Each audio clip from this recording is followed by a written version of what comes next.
1995, two Stanford University students created a search engine called Backrub. Renamed Google, the company was registered 3 years later. Today, Google is influential, wealthy, and valuable. Anything except content. The company is obsessed with targeted advertising with manifest in disturbing ways. People are tracked without constant online and in the real world, while devices eavesdrops on their conversations, forever gorging on private lives. Google grabbed Fitbit, has one foot in the banking business, and also caused a scandal with its secret project, Nightingale. So here are 10 disturbing facts about Google. Number 10. Employees eavesdrops on the public. The company released a popular AI home device called Google Assistant.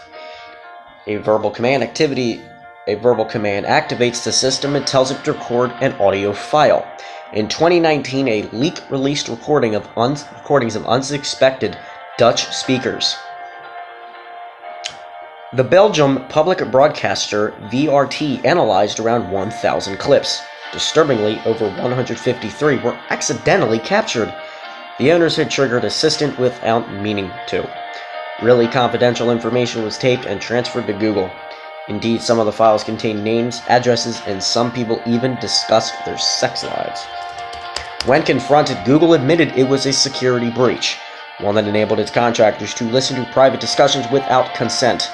Previously, a spokesperson and the workers listened to recordings from Assistant to improve AI language skills. They claimed to use a mere 0.2% and removed all the personal data. The leak proved that this was not the case. Number 9. Google promotes risky companies.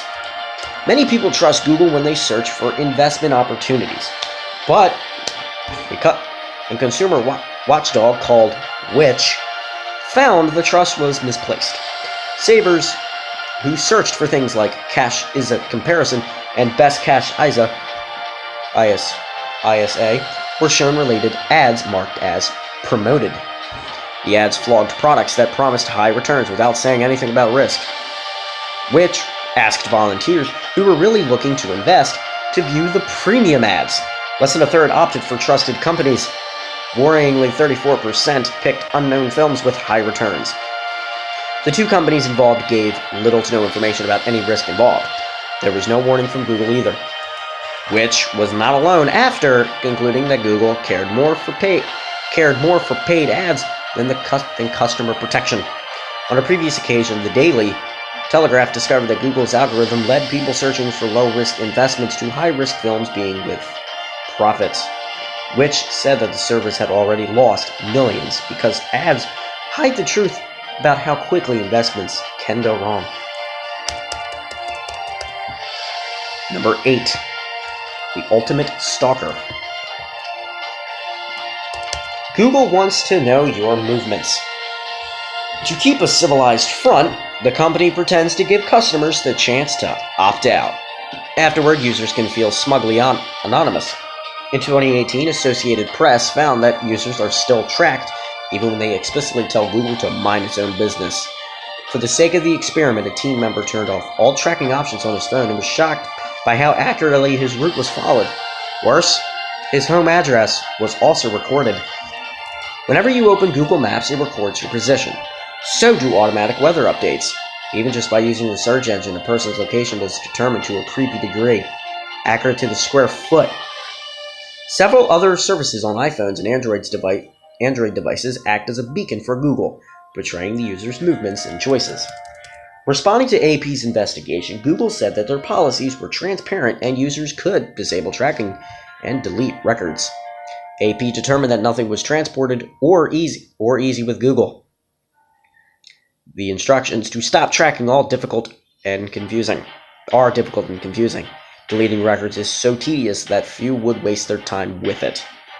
Critics claim the mass tracking is symbolic of Google's desire to boost advertising revenue. It seems to be working. Google started tracking users for the purpose in 2014. By 2017, its ad revenue rocketed to $95.4 billion. Number 7. DeepMind is disturbingly aggressive. DeepMind is Google's artificial intelligence system. In 2016, the AI showed incredible promise. It beat the world's best Go players and perfectly mimicked human voices. More importantly, the system started to learn on its own. A year later, Google staff wondered if DeepMind would play nice with others during a stressful situation.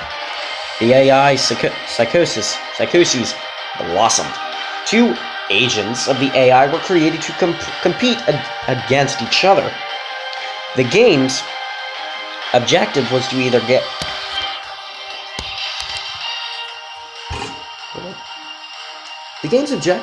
gather the most virtual apples. They stayed placid until the apples started to run out. What could only be described as greed, sabotage, and aggression. The agents turned violent. They opened fire on each other with lasers. When an agent got hit, it was temporarily unable to pick fruit. The remaining AI could then steal everything. The Google team found a disturbing trend. The smaller and less intelligent the agents, the more peaceful they were. However, the purpose of AI is to become more complex and sophisticated. But those were the ones that whipped around, fangs bared, when things did not go their way. In another game, 2 agents even worked together to kill a third DeepMind agent. While the research involved simple games, the outcome was worrying. In a real-life situation, AI might not care about human life when it makes the decisions, but meets with resistance. Number 6, Project Nightingale. Project Nightingale was the biggest data transfer in medical history. The second largest healthcare provider in the United States. Ascension moved massive amounts of healthcare data to Google. In fact, the tech company was promised the medical information of 50 million Americans. In 2019, a whistleblower revealed the toxic deal. The anonymous Google or Ascension employee, one of around 300 assigned to Project Nightingale, released a video showing the confidential files and spoke to several media outlets. The proof was also provided that none of the patients ever gave their consent to have their records transferred to Google. Disturbingly, the information contained intimate details, including medical conditions, addresses, names, treatments, and lab records. Not even their doctors knew that Ascension had made the deal with Google. Google insisted nothing was illegal, but the whistleblower, speaking for several concerned Nightingale workers, felt otherwise. If nothing was wrong, then why were the projects secret and the patients never told? Writing on these questions, the workers feared the information would be misused for targeting advertising, abuse, the creation of new AI, or to be shared with third parties.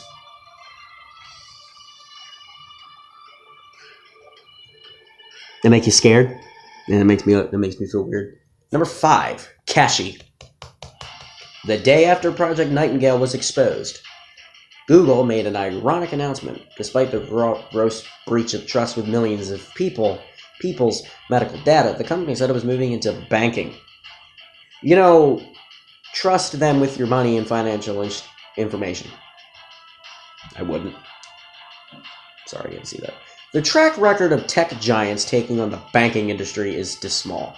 Facebook's cryptocurrency Libra is floundering. Apple's attempt to establish a credit card also hit a wall after facing accusations of discriminatory credit limits. Amazon continues to woo Letheric banks to establish personal accounts for its customers. Despite this, Google wants to launch a checking account service called Kashi in 2020, which is like 3 weeks away from the time of this recording. An independent survey showed that 58% of customers trusted Google's future financial products. However, others remain concerned that technology companies are compiling too much information on their clients. The worst-case scenario is that linking everything back to such businesses could create a dependency the public cannot break free from. In other words, tech companies could trap their future clientele instead of giving them the freedom to bank elsewhere or pay through other channels. It is also slightly concerning and most certainly conspiracy theory invoking that the banking services for Google's Cashy service will be supplied by Citibank, the same bank that chose former President Obama's entire 2008 cabinet.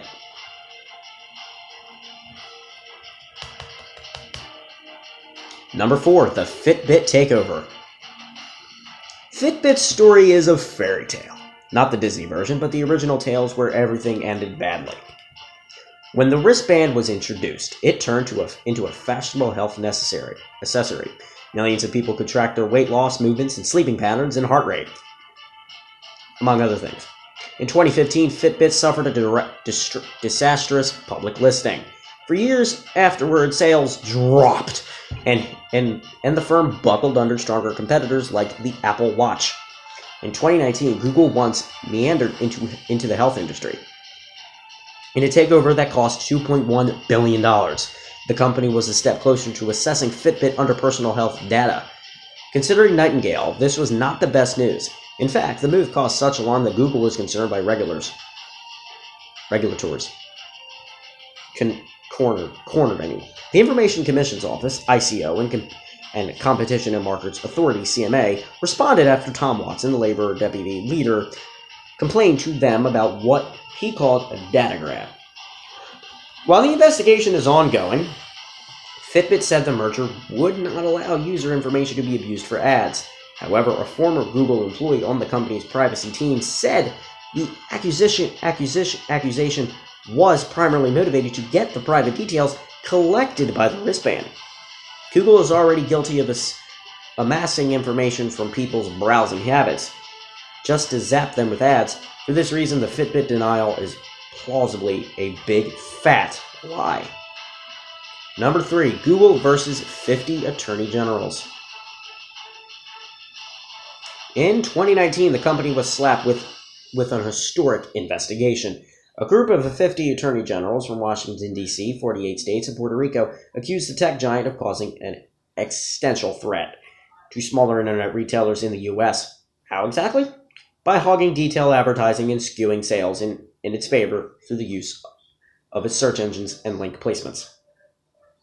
The inquiry is not just concerned about unfair competition. Should their suspicions pan out, this would also mean that consumer rights are being harmed. Nobody likes having their choices limited or being funneled towards one retailer like sheep. Spokespersons for the investigation said that no single player should be allowed to monopolize an industry. This was not fresh paranoia. In the past 3 years, Google shelled out £8.2 billion. I don't know why they gave me pounds. In fines after European watchdogs found the company's search engine did exactly that. It promoted Google's own services while sidling after business bids to appear in search results. Number 2, Chrome is spyware. Roughly 10 years ago, 2 new browsers challenged Microsoft's Internet Explorer. Chrome quickly rose to the top, offering users a quicker and safer way to surf. Firefox remains the second largest browser. The two continue to fight for the top spot. One day, the deciding factor could be privacy. People are increasingly getting fed up with online snooping, and Google is proving to be a spymaster. In 2019, a tech expert browsed for a week and then checked to see how many cookies landed in his dragnet. Incredibly, there were 11,189 requests to place cookies on his desktop, which Chrome would have allowed, but for one thing, he used Firefox. The latter automatically blocked the tiny trackers. During the test, an analysis of Chrome's design unearthed a disturbing detail. The browser strongly resembled surveillance software. Google no longer seems to care about user privacy. After all, knowing everything about a person increases the odds of a sale. Google remains the world's largest advertising corporation, but Mozilla, which produced Firefox, is a non-profit with no interest in mining people's lives. While Firefox and Apple's Safari browser allow binging cookies for ads and remembering items in shopping carts, they are actively fighting spy cookies. Google is making no such effort.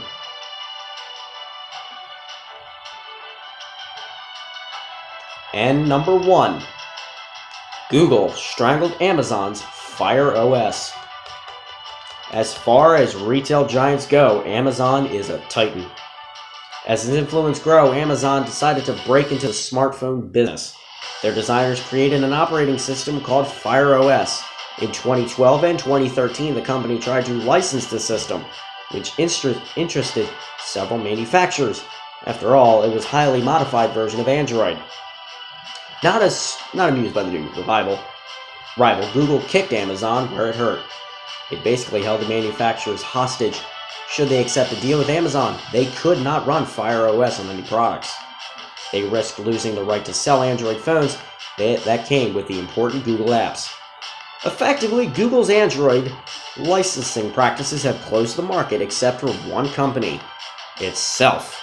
This selfish behavior, which ultimately cost Amazon millions and the public a great phone, was revealed in 2018. This story was mentioned in the European Commission report against Google's business ethics. The Commission ultimately fined Google $5 billion, but Fire OS never recovered. These days, the system only runs on a few Amazon devices. I want to thank you all for watching. If this makes you think of Google any different, I feel you. I never knew any of this, and Google, you need to stop doing this. I want to thank you all for watching. Hit that like button down below, subscribe, leave a comment, whatever you want to do, and I'll see you on my next video. Peace.